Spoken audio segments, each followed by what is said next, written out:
Northam's yearbook photo is talk among many in our region. News 5's Caleb Perhne joins us in the studio with why both sides of the aisle are having the same reaction. Caleb?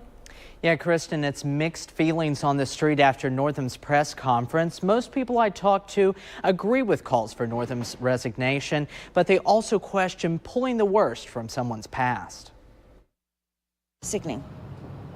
Sick to my stomach. That was Lisa Quinn's reaction when she first saw this picture. Two men, one in blackface, one in a KKK costume, on Governor Ralph Northam's yearbook page. It is not in my moral standards, in my family's moral standards.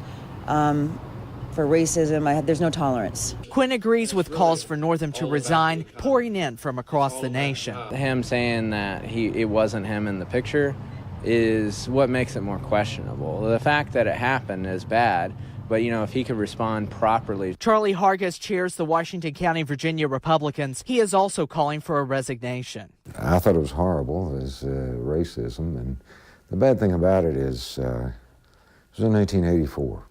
There was a lot of racial healing going on. The Washington County Democrats declined to comment, but even Northam's own party said over Twitter he should resign. Senator Bill Carrico said calling this a bombshell is an understatement. But locals are still conflicted, questioning whether a photo from 30 years ago should define who Northam is today. At my age, I don't want to have somebody go back and pull out things that I didn't do. I think we all have things in our past that we're not proud of. But these locals agree Northam needs to be held accountable. As a public figure, you should be held to a higher standard. So if things like that come out, you kind of got to move aside and kind of take your hits.